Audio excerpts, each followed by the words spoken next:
The desperate signal Captain Derek Stone stood on the bridge of the UE's Prometheus, watching distant stars through the viewport. His ship had been patrolling the outer rim of human space for 2 months without incident.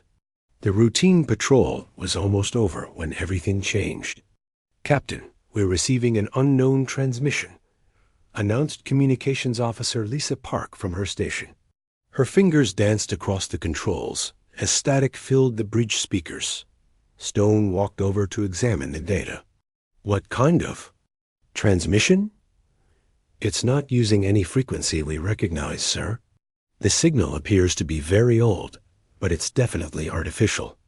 Park continued working to clean up the audio. "There's something else, Captain. This frequency shouldn't even be compatible with our systems." The static slowly cleared, revealing a voice speaking in an alien language. The ship's computer began translating the desperate words that emerged from the speakers. "This is Council Member Zephyr of the Astani Republic. Our worlds are under attack by the Shadow Fleet. They consume entire planets and leave nothing behind. We break ancient communication protocols to send this message. If anyone receives this transmission, please help us. Our children are dying, and we have nowhere else to turn." The message repeated several times before cutting to silence. Stone felt his chest tighten at the raw emotion in the alien's voice. Fear and desperation needed no translation. "Lieutenant Marcus Webb, what do our sensors show?" Stone asked his tactical officer. Webb's hands moved quickly across his console. "Sir, the signal originated from a system approximately 8 days away at maximum speed. However, our star charts show that area as unexplored space." "Chief Engineer Robert Hayes, can we trace the source more precisely?" Stone inquired. Hayes looked up from his engineering station. "Captain, I'm detecting massive energy signatures moving through space toward the signal's origin. Whatever's out there is enormous, bigger than anything in our fleet databases." Stone studied the sensor readings displayed on the main screen. The energy signature was unlike anything humanity had ever encountered. It moved with purpose and incredible speed toward the source of the distress call. "How long until it reaches the Astani system?" Stone asked. "At current velocity, approximately 6 days, sir," Webb replied. Stone closed his eyes and thought about the implications. If the Astani message was genuine, an entire species was calling for help against an enemy that consumed worlds. In 6 days, it might be too late to save anyone. "Captain Webb, plot a course for the Astani system." "Hayes, I want maximum speed from the engines." "Sir, shouldn't we contact Earth Command first?" Park asked hesitantly. Stone looked around at his crew. These were good people who had families waiting for them at home. He was about to ask them to risk everything for aliens they had never met.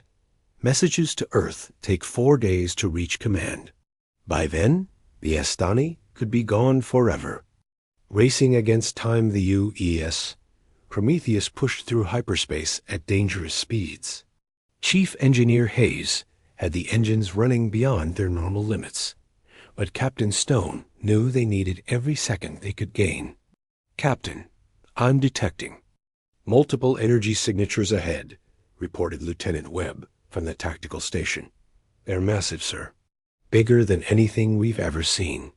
Through the viewport, the crew could see lights moving in the darkness of space.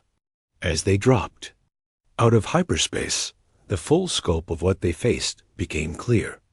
"My God," whispered Communications Officer Park.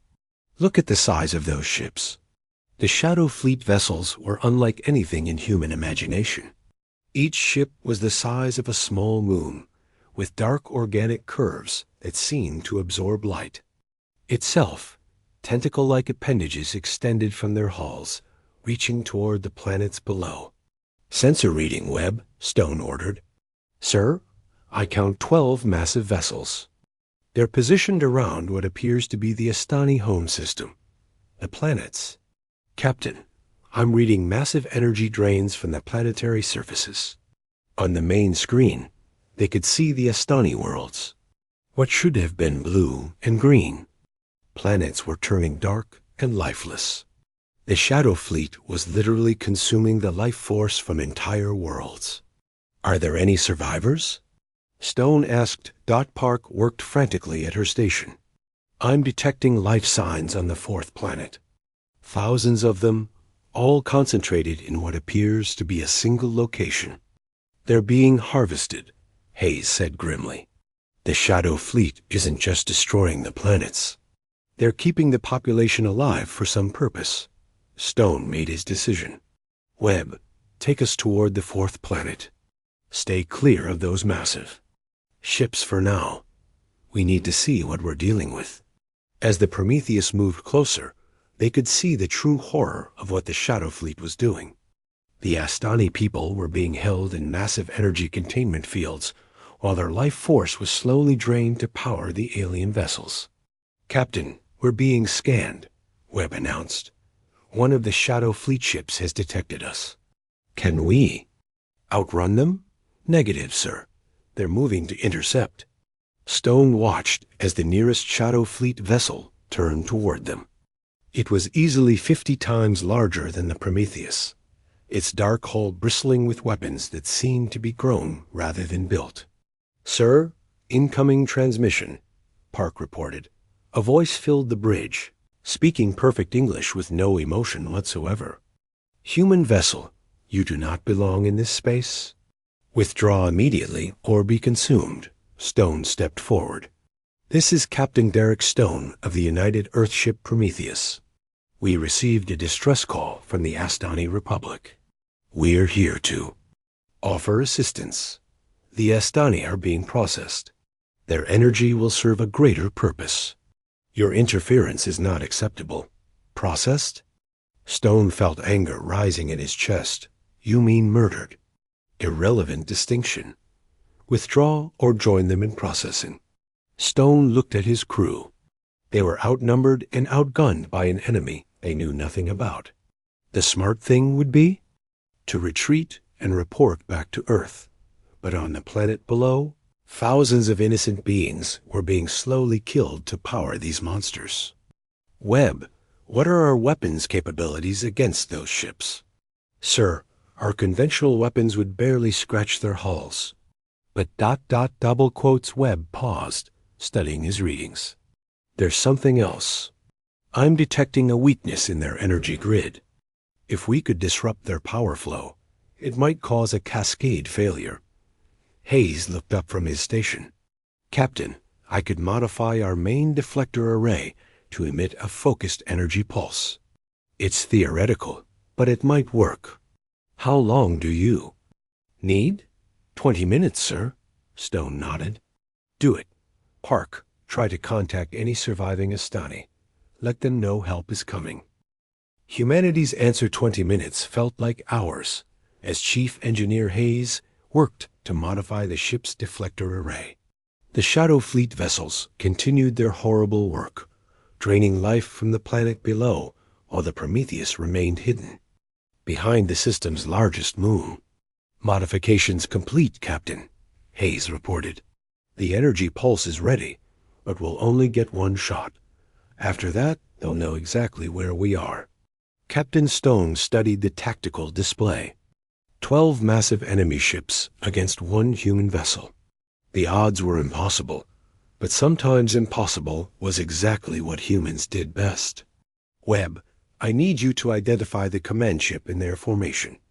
Already done, sir. It's the largest vessel, positioned at the center of their grid formation. If Hayes' theory is correct, disrupting that ship should cause a chain reaction through their entire fleet. Park, any word from the Astani survivors? Communications Officer Park nodded. Yes, sir. I've made contact with someone calling himself Elder Vex. He says there are still 8,000 Astani alive on the surface, but the Shadow Fleet is draining them slowly to maintain their ship's power. Stone felt his jaw tighten. 8,000 people being used as living batteries. The thought made his blood boil. Captain, Hayes interrupted. There's something else. I've been analyzing the Shadow Fleet's technology. It's entirely organic. These aren't ships in the traditional sense. They're living creatures, possibly engineered or evolved for this purpose. What does that mean for our plan? It means when we disrupt their energy grid, we might not just disable them. We might actually hurt them. Stone considered this information. The Shadow Fleet had shown no mercy to the Astani, using them as fuel for their own existence. Perhaps it was time they experienced what it felt like to be on the receiving end. All hands, this is the captain. In 5 minutes, we're going to engage an enemy force that outnumbers us 12-1. They've shown us what they do to innocent people, and now we're going to show them what humans do to bullies. Across the ship, crew members prepared for battle. In engineering, Hayes made final adjustments to the deflector array. On the bridge, Webb charged all weapon systems. Park opened a channel to the Astani survivors below. This is Captain Stone to all Astani survivors. We are humans from Earth. We received your distress call, and we're here to help. Take cover and prepare for immediate evacuation. Elder Vex's voice came through the speakers, filled with disbelief. Humans? You actually came? But you're so few. Against so many. Stone smiled grimly. Elder Vex, you're about to learn something important about humanity. We don't abandon people who need help, no matter the odds. All stations report ready, Captain. Webb announced. Stone took a deep breath. Take us out from behind the moon. Full speed toward the command ship. The Prometheus burst from concealment, racing toward the center of the Shadow Fleet formation. Immediately, alarms began sounding throughout the enemy fleet. They're powering weapons, Webb reported. Multiple ships turning to intercept. Hold. Course. Hayes, charge the deflector array. 30 seconds to optimal range, Captain. Dark energy beams lanced out from the Shadow Fleet ships, but the Prometheus was small and fast. Stone's crew had trained for years in combat maneuvers, and now their skills were being put to the ultimate test.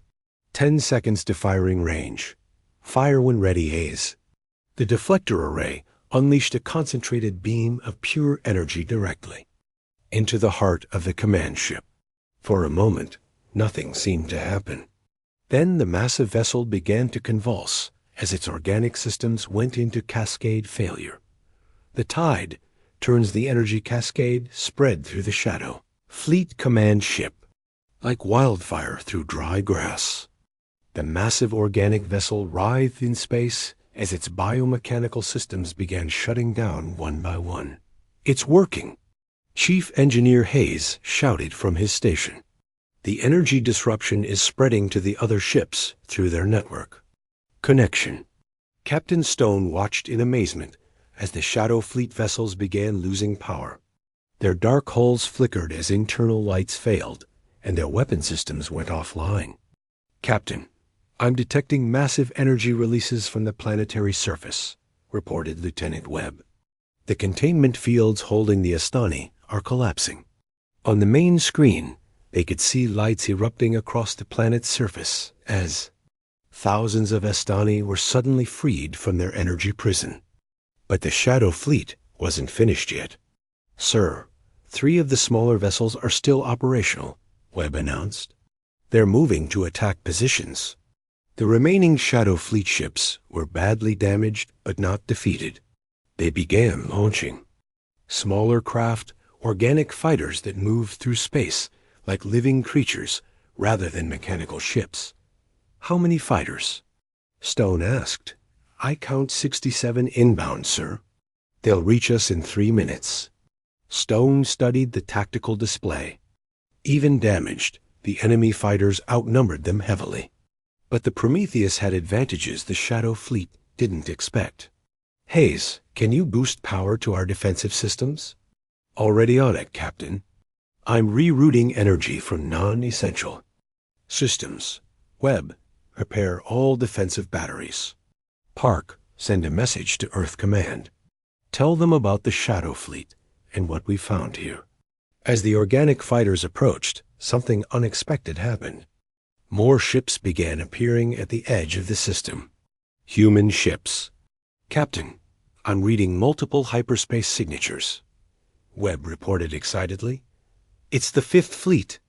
Admiral Rodriguez is here with 12 ships. A cavalry had arrived. Admiral. Carmen Rodriguez's voice filled the bridge of the Prometheus through the communication system.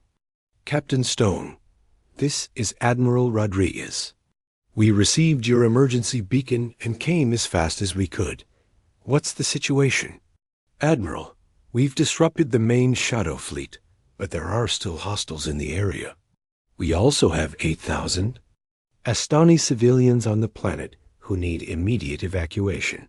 Understood. All ships, this is Admiral Rodriguez. Engage the remaining Shadow Fleet vessels. Prometheus, good work. Now let's finish this. The battle that followed was unlike anything in human military history. The Fifth Fleet's ships moved with precision and coordination, their weapon systems tearing into the remaining Shadow Fleet vessels. The organic fighters found themselves outmatched by human technology and tactics. Sir, the Shadow Fleet is retreating, Webb reported. The 3 remaining large ships are moving away from the planet.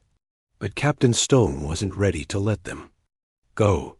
These creatures had tortured thousands of innocent people, using them as living fuel for their ships. They had shown no mercy, and now they expected to simply leave. Admiral, request permission to pursue the retreating vessels. Negative. Captain, our priority is the Astani evacuation.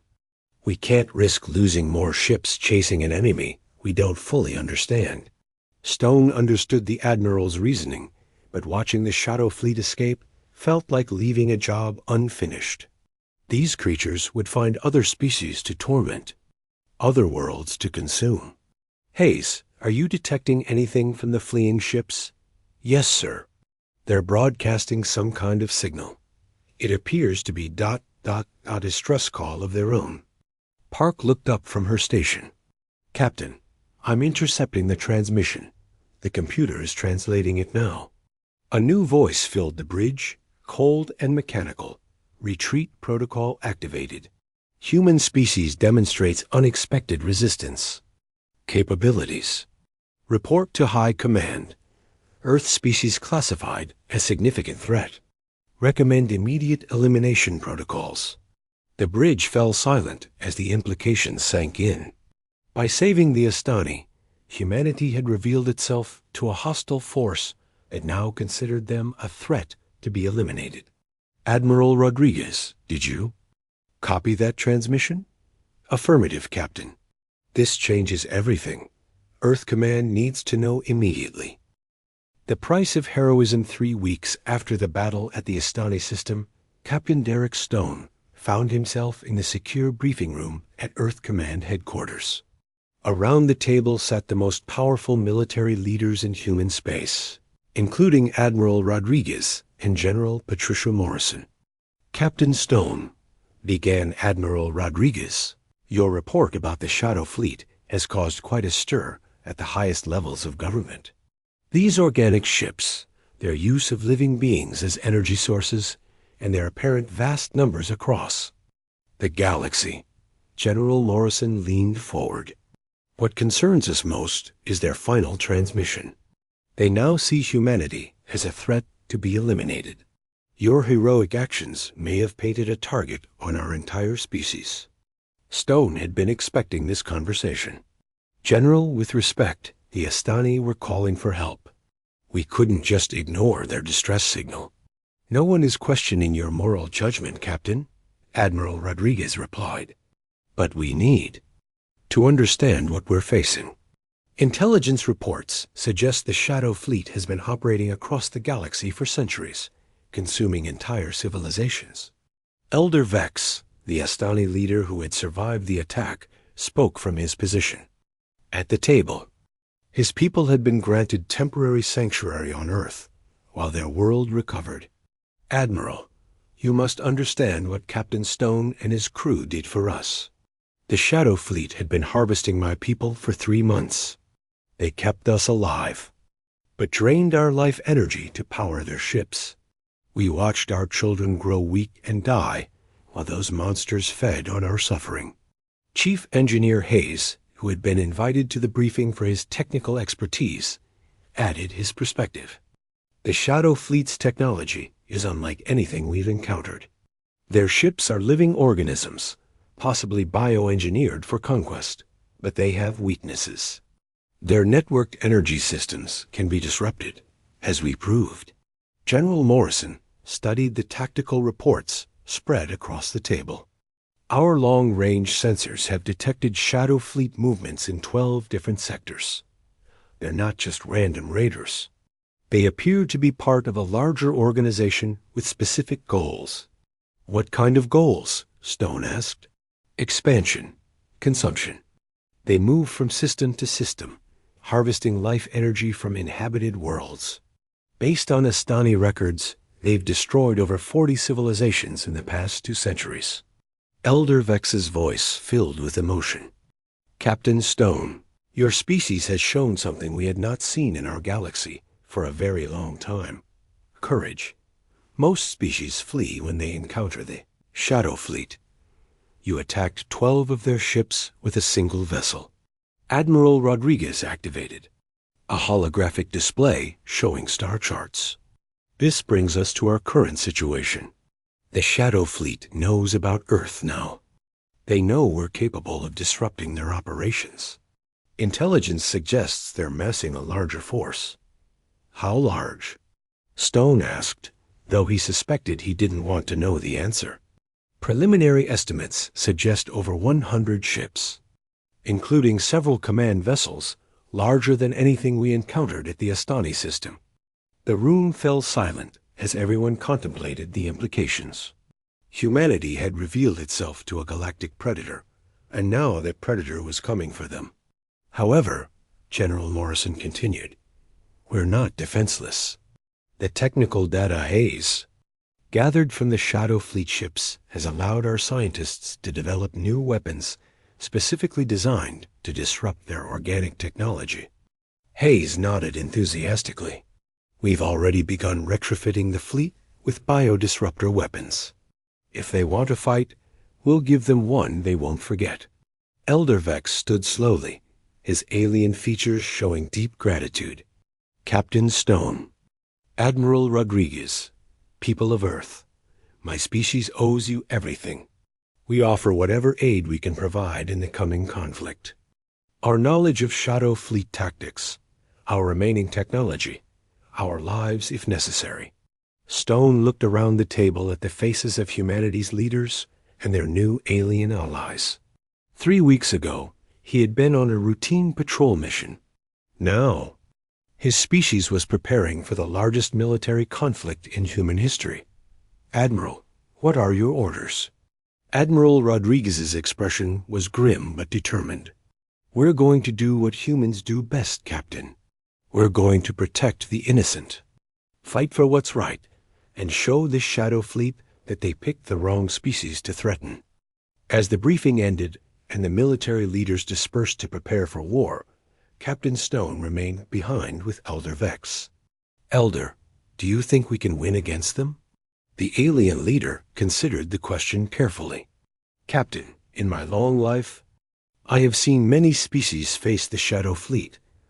All of them fell because they fought alone, thinking only of their own survival. But you humans ... you fight for others. You risk everything for people you've never met. That is a power the Shadow Fleet has never encountered before. Stone nodded, feeling the weight of what was coming. Humanity's first contact with alien life had resulted in immediate warfare against a galactic threat. But as he looked at the determination in Elder Vex's alien eyes and thought about his crew's willingness to risk everything for strangers, he felt something the Shadow Fleet would never understand. Hope. The war was coming, but humanity would face it as they always had, together, fighting not just for survival, but for the right of all innocent beings to live free from fear.